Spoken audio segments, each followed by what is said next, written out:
الحمدللہ رب العالمین والصلاة والسلام علی سید المرسلین وعلی آلہ واصحابہ اجمعین۔ دوستو بھائیو، ایک اہم بات آج ہمارے معاشرے میں ہماری گفتگو کے درمیان ہم آپس میں ایک دوسرے کو جب کوئی بات ہوتی ہے، کوئی حادثہ ہوتا ہے تو ہم اگر مگر استعمال کرتے ہیں، جبکہ رسول اللہ صلی اللہ علیہ وسلم نے اگر مگر کہنے سے منع فرمایا ہے گفتگو میں، کیونکہ یہ تقدیر کے خلاف ہے اور اللہ رب العالمین کی مشیت اور ایمان بالقدر کے خلاف ہے۔ اللہ کے رسول صلی اللہ علیہ وسلم کی حدیث ہے، حضرت ابو ہریرہ رضی اللہ تعالیٰ عنہ فرماتے ہیں، قال رسول اللہ صلی اللہ علیہ وسلم المؤمن القوی خیر واحب الی اللہ من المؤمن الضعیف۔ طاقتور مومن وہ زیادہ بہتر ہے اور اللہ تعالیٰ کے نزدیک زیادہ پسندیدہ ہے کمزور مومن کے خلاف، کمزور مومن کے مقابلے میں اللہ تعالیٰ کے نزدیک زیادہ بہتر اور محبوب ہے۔ وفی کل خیر، مگر دونوں کے اندر اللہ نے بھلائی رکھی ہے، کیونکہ دونوں مومن ایمان سے لبریز ہیں۔ احرص علی ما ينفعک، کہا کہ دیکھو ہمیشہ وہ چیز جو تمہیں نفع پہنچاتی ہے اس کی خواہش کرنا، اس کے لیے اندر حرص رکھنا اور اس کے لیے کوشش کرنا، اور واستعین باللہ، مگر اللہ تبارک و تعالیٰ سے مدد حاصل کرنا۔ ولا تعجز، کبھی بھی کمزور نہیں پڑنا اور عاجز نہیں ہونا، یہ نہیں سمجھنا کہ بھئی مجھ سے نہیں ہو سکتا ہے۔ اور فرمایا وَإِنْ أَصَابَكَ شَيْءٌ فَلَا تَقُلْ لَوْ أَنِّي فَعَلْتُ كَذَا كَانَ كَذَا وَكَذَا۔ اور جب تمہیں کوئی چیز ہو جائے، نقصان ہو جائے، کوئی برائی ہو جائے، کوئی بھی بات جو تمہاری مرضی کے خلاف ہو جائے، تو کبھی یہ نہ کہنا کہ کاش کہ میں ایسا کرتا، اگر میں ایسا کیا ہوتا تو ایسا نہ ہوتا۔ تو ایسا کہنا بالکل اللہ کے نبی نے کہا غلط بات ہے، نہیں کرنا چاہیے، کیونکہ اللہ رب العالمین کی مشیت اور اس کی تقدیر کے ایمان کے خلاف ہے۔ لیکن یہ کہہ سکتے ہیں قدر اللہ ما شاء قدر اللہ، اللہ تعالیٰ نے جیسے تقدیر بنائی ویسے ہو کر رہا، وما شاء فعل، اللہ نے جو چاہا وہ کیا ہے۔ فإن لو تفتح عمل الشیطان، اس لیے کہ اگر مگر کہنا یہ شیطان کے عمل کے دروازے کو کھول دیتا ہے۔ شیطان کیا کرتا ہے؟ آپ کو مایوسی دلائے گا، آپ کو اللہ تعالیٰ سے ناراض کرے گا، تقدیر پر آپ کچھ نہ کچھ برا بھلا کہہ دیں گے، اور اسی طرح سے آپ کے ایمان کو غارت کرے گا اور انسان کو مایوس کرنے، برا بھلا کہنے اور اس طرح سے کہ وہ کفر تک لے جاتا ہے۔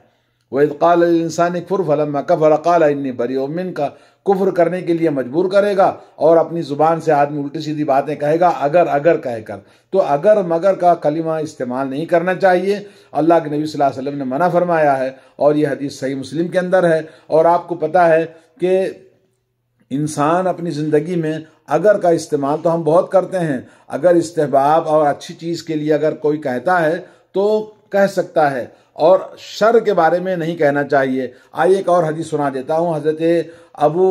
کبشہ الانماری رضی اللہ تعالیٰ عنہ کہتے ہیں کہ انہوں نے رسول اللہ صلی اللہ علیہ وسلم کو فرماتے ہوئے سنا کہ دنیا میں 4 قسم کے لوگ ہیں،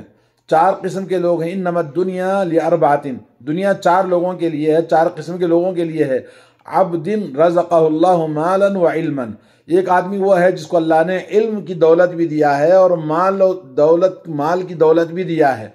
وہ انسان اللہ تعالیٰ سے فَهُوَ يَتَّقِي فِيهِ رَبَّهُ، اپنے رب سے ڈرنے والا تقوی پرہیزگار ہے، اور مال سے اللہ رب العالمین کی بارگاہ میں صلہ رحمی بھی کرتا ہے لوگوں کے ساتھ میں۔ وَيَعْلَمُ لِلَّهِ فِيهِ حَقًّا، اور وہ انسان یہ بھی جانتا ہے کہ اس کے مال میں، اس کے علم میں اللہ تعالیٰ کا حق ہے، تو اللہ تعالیٰ کا حق بھی ادا کرتا ہے، بندوں کا حق بھی ادا کرتا ہے۔ تو یہ سب سے زیادہ افضل انسان ہے تمام منازل میں، فَهُوَ أَفْضَلُ الْمَنَازِلِ، اور سب سے افضل منزل والا انسان ہے۔ اور دوسرا انسان وہ ہے جس کو اللہ نے علم عطا فرمایا مگر دولت نہیں دیا تھا، تو وہ انسان اپنے اندر ایسی سچی نیت رکھتا ہے اور کہتا ہے لو ان لی مالا لعملت بعمل فلان، تو وہ کہتا ہے اللہ نے علم دیا، علم سے میں علم کی نشر و اشاعت کرتا ہوں، عمل کرتا ہوں، اگر مجھے اللہ تبارک اگر مجھے اللہ تعالیٰ دولت بھی دیتا تو میں ویسے ہی نیک کاموں میں خرچ کرتا جیسے فلاں آدمی کر رہا ہے۔ تو اللہ کے نبی نے فرمایا فَهُوَ بِنِيَّتِهِ، وہ اس کی نیت کے مطابق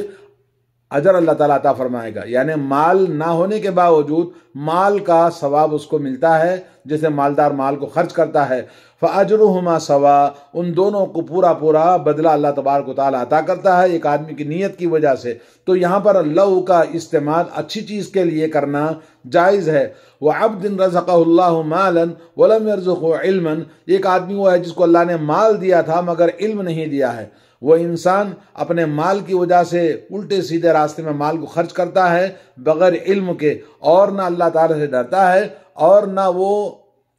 صلہ رحمی کرتا ہے، اور وہ انسان اپنے گناہوں میں ملوث رہتا ہے۔ اور چوتھا انسان وہ ہے جس کو اللہ تعالیٰ نے مال بھی نہیں دیا اور علم بھی نہیں دیا، نہ مال ہے نہ علم ہے، تو وہ انسان کہتا ہے لو ان لی مالا لعملت فیہ بعمل فلان، ارے کاش کہ مجھے مال مل گیا ہوتا تو میں بھی اس کی طرح موج مستی کرتا اور میں بھی مال کو خوب خرچ کرتا اور عیش عیاشی کرتا، داد عیش دیتا۔ تو ایسا انسان اپنی نیت کی وجہ سے اور ان دونوں کا گناہ، یعنی مال کے نہ ہونے کی وجہ سے مال کی تمنا غلط چیزوں کے لیے کرنا اس کے لیے گناہ کا سبب بن گیا۔ تو یہاں پر لو کا استعمال بری چیز کے لیے اس نے کیا، اگر مگر کا، اگر مجھے بھی مال ملتا تو میں بھی موج مستی کرتا، عیش کرتا، اور یہ انسان گنہگار ہوا مال کی وجہ سے اور علم کے وجہ سے کہ اس کے پاس دونوں چیزیں نہیں ہیں، مگر اس کی نیت بری تھی اور اگر کا استعمال کیا، اگر میرے پاس بھی دولت ہوتی تو میں ایسا کرتا ویسے کرتا، تو پہلے نمبر ایک منزل اور اس کا سب سے بلند مقام ہے۔ دوسرا وہ انسان جس کو مال اللہ نے نہیں دیا مگر اچھے راستے میں خرچ کرنے کے لیے نیت کے مطابق اللہ نے اس کو مال کے بدلے میں اس کو پورا اجر عطا فرماتا ہے حسن نیت کی وجہ سے۔ اور تیسرا انسان جس کو اللہ نے دولت دیا، علم نہیں مگر دولت کو غلط راستے میں خرچ کرتا ہے، عیش و عشرت کرتا ہے اور کسی کو حق ادا نہیں کرتا، نہ اللہ کا نہ اللہ کے بندوں کا، تو وہ انسان گنہگار ہے۔ اور چوتھا انسان جس کو نہ مال ہے نہ علم ہے، وہ انسان تمنا کرتا ہے کہ مجھے اگر مال مل جائے تو میں بھی ایسے موج مستی کروں گا، عیش کروں گا، تو وہ بھی گنہگار ہوگا گناہ نیت کی وجہ سے، لو کہنے کی وجہ، اگر کہنے کی وجہ سے۔ تو دوستو اپنی گفتگو میں ہم سوچ سمجھ کر، خاص طور پر ان چیزوں میں جس میں ہمارا بس نہیں چلتا اور جس میں ہماری دسترس نہیں ہے، اور جو چیزیں تقدیر کی ہیں، تقدیر کے ارکان 6 ہیں، ان میں سے تقدیر پر ایمان کے ارکان 6 ہیں، ان میں سے تقدیر پر ایمان لانا، تو یہ قدر اللہ ما شاء فعل، اللہ تعالیٰ نے جو چاہا وہ کیا، تقدیر کا یہ معاملہ ہے، ہم اللہ تعالیٰ کے حوالے کریں، اگر مگر کا استعمال اپنی گفتگو میں نہ کریں۔ اللہ تعالیٰ سے دعا ہے کہ اللہ تبارک و تعالیٰ ہم تمام کو سنت نبی کے مطابق اپنی زبان، اپنے اخلاق، اپنے کردار اور عمل صالح کتاب اللہ سنت رسول اللہ کے مطابق بنانے اور کرنے کی توفیق عطا فرمائے۔ وصلی اللہ علی نبینا محمد وعلی آلہ وصحبہ اجمعین۔ السلام علیکم ورحمۃ اللہ۔